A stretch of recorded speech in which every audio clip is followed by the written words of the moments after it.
मागच्या 3.5 महिन्यांपासून जगाला टेन्शन देणारं अमेरिका इराण युद्ध अखेर संपलंय, ॲटलिस्ट ऑन पेपर. बाकी जमिनीवर आता काय होईल काही सांगता येत नाही.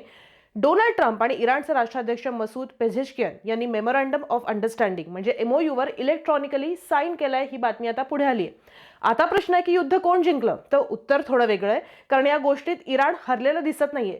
उलट अमेरिकेला टेबलवर बसून बोलायला लागले इराणशी, आणि इस्रायल फादरलँडची अवस्था म्हणजे भांडण लावून दिलं आणि शेवटी मित्रांनीच घरी पाठवलं, शांत बसायला सांगितलं, अशी झाली. आता या MOU मधले 14 पॉइंट्स जे US रिपोर्टर्सनं सांगितलेत ते सांगते. या 14 पॉइंटच्या बेसिसवर आता युद्ध थांबलंय. ते ऐकल्यावर तुम्हाला आपोआप कळेल की इराण का हरलं नाहीये. नंबर 1, सगळ्यात आधी युद्ध थांबणार. अमेरिका, इराण आणि लेबनॉनच्या फ्रंटवरचे सुद्धा हल्ले बंद होणार, म्हणजे इस्रायलला माघार घ्यायला लागणार, असं या MOU मध्ये लिहिलंय. दुसरा मुद्दा, एकमेकांच्या देशात ढवळाढवळ करायची नाही. सिंपल रूल आहे, तू तुझं बघ, मी माझं बघतो.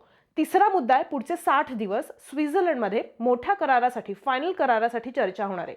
चौथा मुद्दा आहे, अमेरिकेची इराण भोवतीची जी नेव्हल ब्लॉकेड आहे, नौदल नाकेबंदी आहे, ती हटणार आहे.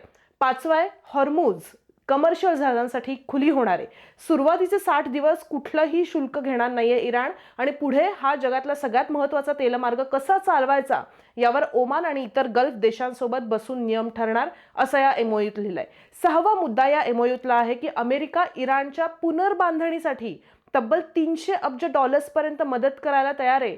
सातवा आहे की इराणवरचे जे सँक्शन्स आहेत, म्हणजे जे आर्थिक निर्बंध घातलेत, ते सैल होणार आहेत. आठवा, इराणनं पुन्हा एकदा हे सांगितलंय की ते काही अणुबॉम्ब बनवणार नाहीयेत किंवा अण्वस्त्र विकसित करणार नाहीयेत. मात्र इराणकडे सध्या जे एनरिच युरेनियम आहे, म्हणजे समृद्ध युरेनियमचे साठे आहेत, त्याचं काय करायचं यावर अमेरिका आणि इराण मिळून निर्णय घेणार आहेत, आणि हे सगळं IAEAच्या नजरेखाली होणार आहे. पण या एनरिच युरेनियमचं आत्ता लगेचच काय करायचं हे या MOU मध्ये पूर्णतः कन्क्लुझिव्हली असं काही लिहिलं नाहीये.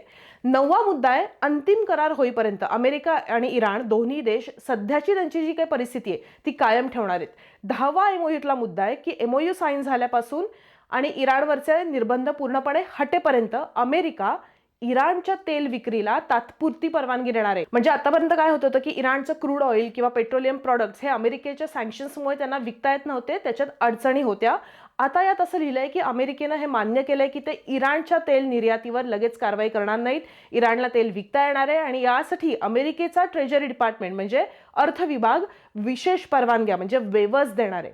म्हणजे बघा, आता भारताला काहीशी सुसह्य परिस्थिती होईल का? भारत यावेळेला आता इराणकडनं तेल घेणार का? हे पण मुद्देत.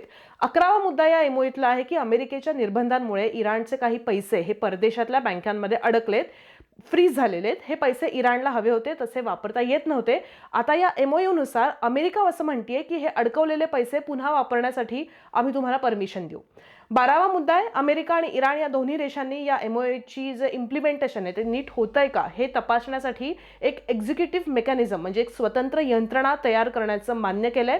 13वा मुद्दा आहे की MOU साईन झाल्यानंतर आणि त्यातल्या काही महत्त्वाच्या अटी लागू झाल्यावरच अमेरिका आणि इराण हे फायनल कराराबाबतीत चर्चा करणार आहेत.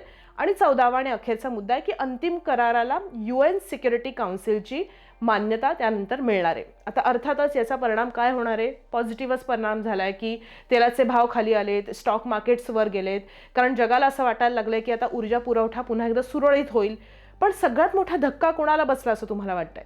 अर्थात फादरलँड, इस्रायलला. कारण या MOU मध्ये इस्रायलला हवं होतं तसं जवळजवळ काहीच नाहीये. इराणची जी मिसाईल क्षमता आहे ती संपवण्याबद्दल काही नाहीये. युरेनियम एनरिचमेंट बद्दल ती एनरिचमेंट थांबवण्यासाठी स्पेसिफिक काही स्टेप्स या MOU मध्ये नाहीयेत. हिजबुल्लाशी संबंध तोडण्याबद्दल काही नाहीये. इराणचं सरकार बनवण्याबद्दल तर अजिबातच काही नाहीये, कारण इराणचं सरकार बदललं गेलं पाहिजे तरच इराणी नागरिकांवरचे अन्याय हे थांबतील असं कुठेतरी नेत्यानं म्हणत होते. पण इराणमधलं सरकारही बदललं गेलं नाही, उलट हल्ले थांबवण्याची अपेक्षा ही इस्रायलकडूनच होती. म्हणून आज इस्रायलमध्ये संताप आहे.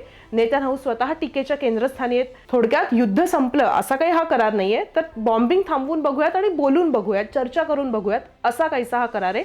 पुढचे 60 दिवस ठरवतील की मध्य पूर्वेत खरी शांतता येणार की हा फक्त पुढच्या संघर्षाआधीचा ब्रेक आहे. तुम्हाला याबद्दल काय वाटतं हे कमेंट बॉक्समध्ये नक्की सांगा. पुढच्या व्हिडिओमध्ये वेगळा विषय घेऊन भेटू. धन्यवाद.